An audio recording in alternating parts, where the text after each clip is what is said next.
Fala, abaixonáticos e demais cinespectadores. De antemão peço desculpas pela minha voz, estou com uma rinofaringite que está um pouco tensa, mas vamos aqui a minha crítica um pouco mais aprofundada e com spoilers do quarto episódio da oitava temporada de Game of Thrones, o último Stark. Antes disso, queria fazer um pedido pra vocês. Se vocês têm Twitter, me sigam lá no @abaixo da crítica. Tô comentando bastante sobre Game of Thrones por lá, sobre todas as críticas que eu faço antes de saírem aqui no canal. Então não deixem de seguir lá no twitter.com/abaixo da crítica. Então vamos lá, abaixonáticos. De antemão peço desculpas mais uma vez pela minha voz. Tô com uma rinofaringite, fazer o quê? Mas enfim, vamos à análise do episódio The Last of the Starks, ou O Último Stark, o quarto episódio da oitava temporada de Game of Thrones. Então o começo do episódio pra mim funciona muito bem, fazendo uma homenagem aos mortos da Batalha de Winterfell, especialmente resgatando em momentos emocionais que não puderam ser aproveitados pelos personagens do episódio anterior, né? Afinal, eles estavam numa batalha cataclísmica. A questão é que eu não sei se funciona pro público o tanto que funciona pros personagens, né? Porque pro público a gente não tem aquele senso de perda muito grande, porque a maioria dos personagens do primeiro escalão ainda estão vivos e muito bem. Então aqui essa cena funciona mais para os personagens no contexto da série do que para o público, porque a gente tem aqui o impacto emocional que foi causado no Jon Snow, na Sansa, na Daenerys, e eu acho que isso é bem representado através do funeral coletivo lá com as tochas, com o George sendo queimado, Lyanna Mormont, Theon Greyjoy, etc. Então, eu acho que é uma cena que funciona bem, mas talvez funcionaria melhor caso as perdas da Batalha de Winterfell tivessem sido um pouquinho mais significativas para o público também. Eu acho que a direção também trabalha muito bem para estabelecer conflitos visualmente ao longo do episódio. Isso é especialmente válido para a cena do banquete, em que a gente vê a Daenerys tentando se aproximar do povo de Westeros, né, buscando a mesma validação que ela tinha em Essos, como a liberadora de correntes, como a Missa Khaleesi e tudo mais. Então ela tenta fazer isso com gestos, como a nomeação do Gendry para ser Lord Gendry Baratheon, né, de Storm's End, e também oferecendo um brinde a Arya Stark, heroína da Batalha de Winterfell. Então achei que isso foi muito legal, entrando um pouquinho na psique da Daenerys e estabelecendo o primeiro conflito que a gente vê ali dentro do episódio, né, que na verdade é um reflexo do conflito estabelecido ao longo dos últimos 4 episódios, que é a batalha pelo trono, especialmente o conflito que está sendo estabelecido entre Aegon Targaryen, Jon Snow e Daenerys Targaryen. Entretanto, por vezes a direção, em conjunto com o roteiro e com a edição, martela algumas mensagens de forma óbvia demais. O maior exemplo disso pra mim é a seguinte interação do Tormund com o Jon. What kind of person climbs on a fucking dragon? A madman or a king?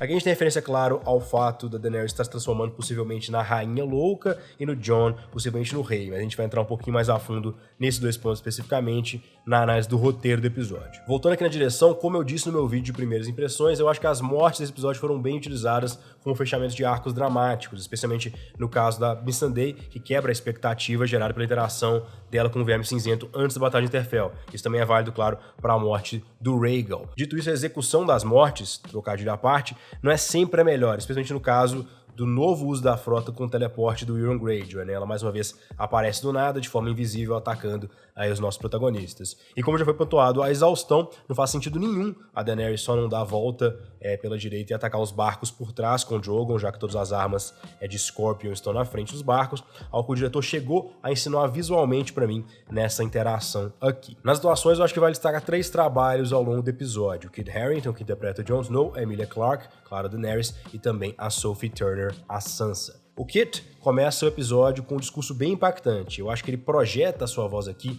com uma característica um pouco mais forte de realeza. Eu acho que o ator está encarnando a promessa do conflito principal da maneira que ele está se portando, né? Realmente cada vez mais como uma figura de liderança, como uma figura que está abraçando a situação em que ele foi colocado. A Emilia Clarke faz um contraponto muito legal a isso, trazendo de forma muito eficiente 2 sentimentos, a paranoia e a fúria.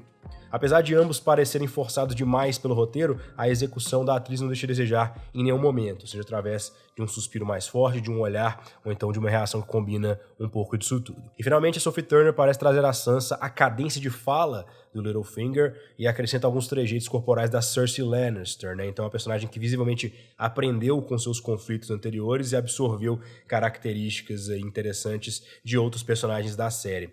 Ela acabou se tornando uma das minhas personagens favoritas, sendo que anteriormente era uma das que eu menos simpatizava. Então tenho gostado bastante da Sansa, inclusive hoje eu acho que ela é uma candidata a rainha bem melhor do que a Daenerys ou a Cersei especialmente. Entrando aqui no roteiro, os showrunners, né, o Weiss e o Benioff, eles realmente decidiram entrar de cabeça nessa ideia do conflito da Daenerys contra o Jon Snow, especialmente trazendo à tona a potencial promessa da Rainha Louca, né, já que a gente teve o Rei Louco, o pai da Daenerys, e a gente já havia observado isso em momentos anteriores da série.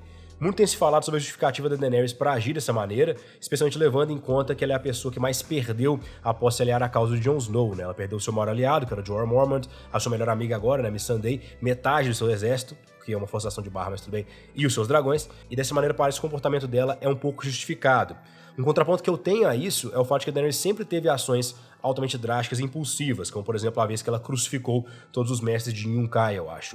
Mas claro, os roteiristas não têm a mesma sutileza que o George R. R. Martin tem para trazer essas nuances, então acaba ficando tudo muito marretado. Parece que é quase uma propaganda política e a gente tá sendo forçado a torcer contra a Daenerys. Eu não aprecio isso, eu gosto mais de séries e filmes que te dão as informações e deixam você chegar às suas próprias conclusões. Esse episódio volta mais uma vez com conveniência de roteiro, claro, desde a frota invisível que teleporta do Euron Greyjoy, até o fato de metade do exército somente que participou da Batalha de Winterfell ter sobrevivido, né? Eu já citei um pouquinho disso no meu vídeo de primeiras impressões. O ponto que mais me incomoda, entretanto, é a utilização do Tyrion, que tornou-se o Watson dos roteiristas, ou seja, da mesma forma que o Sherlock Holmes utiliza o Watson como uma maneira de trazer informações para o público, né? Ou melhor dizendo, os escritores do Sherlock Holmes fazem isso, o Tyrion tem se tornado um mero conduíte de informações, cara, desde coisas como a virgindade da Brienne, ou até mesmo comunicar para o Euron Greyjoy que a Cersei já estava grávida, talvez isso estabelecendo aí um conflito posterior. Ele também faz isso muito claramente nas discussões que ele tem com o Varys ao longo do episódio. É algo que pra mim realmente é decepcionante. No final das contas, eu acho difícil me posicionar definitivamente quanto ao roteiro desse episódio, dado que, mais uma vez, o sucesso dele depende muito dos próximos, como foi o caso no episódio 2.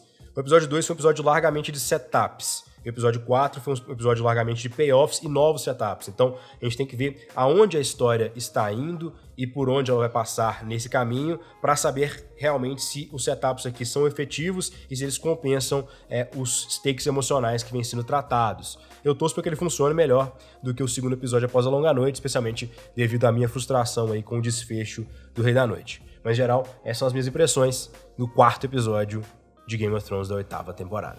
Então é isso, espectadores. Se vocês gostaram do vídeo, clique na marca para se inscrever no canal, se tornem apaixonados ou apaixonados, quiserem fazer parte da crítica. E claro, deixem aqui nos comentários o que vocês acharam do quarto episódio da temporada de Game of Thrones. Se vocês gostaram, se vocês não gostaram, é sempre muito válido ter esse YouTube. Até a próxima.